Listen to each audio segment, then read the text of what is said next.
أحبابي، إن هذه الحياة ليست المصيبة فيها الموت فحسب، فإننا على يقين، يا من يستمع إلي ويا من يراني، على يقين تعتقدون بعد 80 عام أن أحدا منكم على قيد الحياة.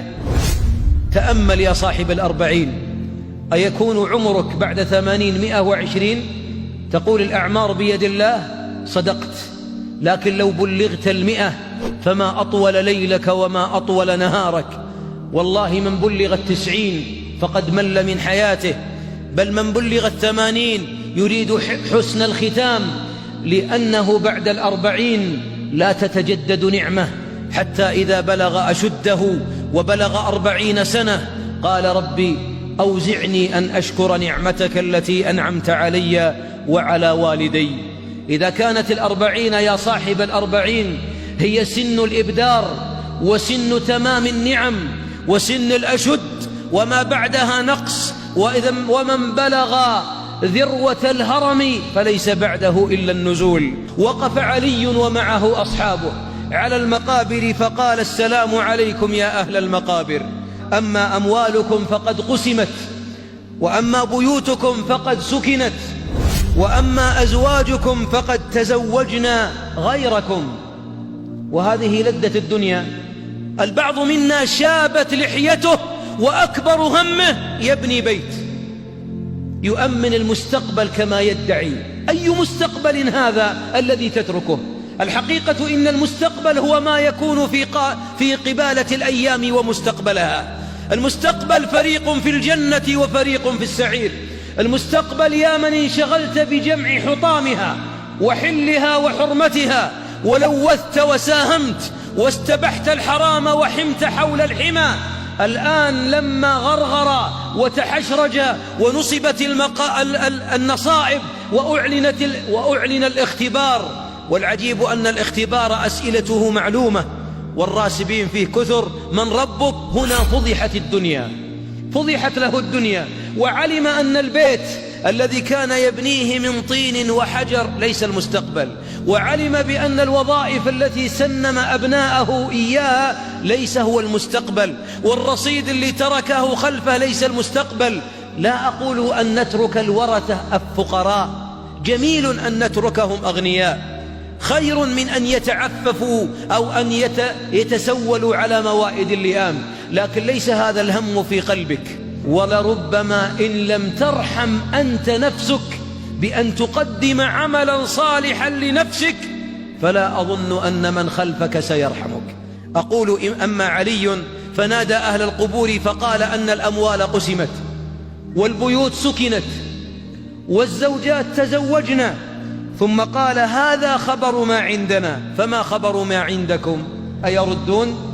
أتخرج رؤوسهم من نثائل القبور؟ قط. لكنه علي رضي الله عنه ورد يريد أن يربي من حوله من أصحابه. قال ثم سكت والتفت إلى من كان معه وقال أما والله لو شاء الله لهم أن يتكلموا لقالوا إن خير الزاد التقوى. الله أكبر.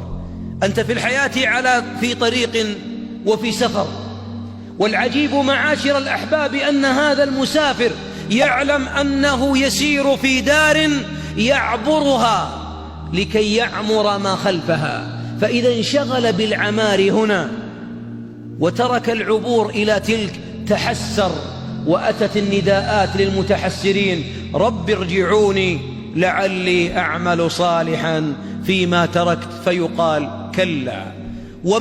وما أشده من رد كلا إنها كلمة هو قائلها.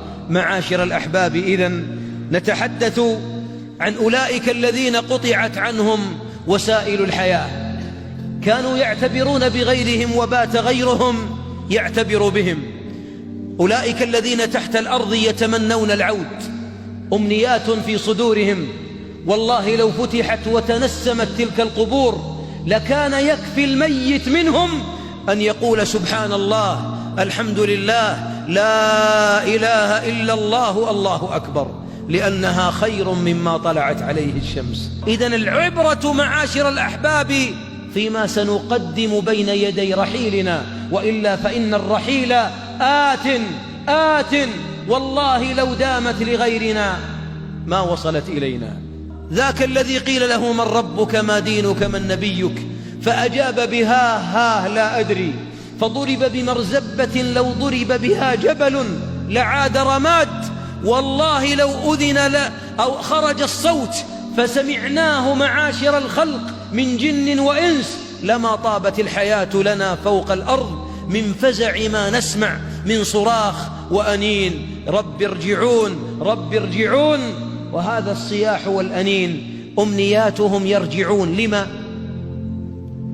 ليعملوا صالحا.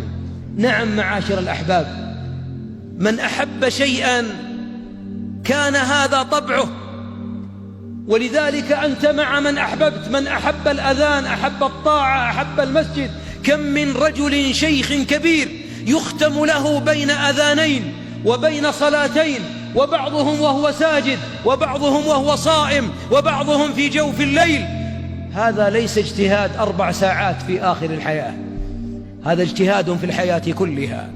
ذاك الذي علم أن الحياة ميدان للتنافس في الخيرات، ما أشغله زخرف ظهرها، فهي دار لعنت ولعن ما فيها إلا ذكر الله وما والاه وعالم ومتعلم. هي دار اللعب واللهو والزينة والتفاخر. ولذلك قال الله عنهم يقول حال أولئك المساكين لو أن لي كرة فأكون من المحسنين. يريد أن يعود مرة ولا يريد أن يعود إلى أهله. ولذلك لو قيل لأهل المقابر عودوا يوما ثم عودوا إلى اللحود لا يعودون إلى الزوجات ولا إلى الوظائف ولا إلى الأموال ولا إلى ما تركوا من نعيم. لا والله، أحسب أنهم سيسجدون سجدة حتى يعادون إلى اللحود من جديد. وطوبى لمن سجدها الآن قبل أن تكون أمنيته رب ارجعوني لعلي أعمل صالحا فيما تركت. دليل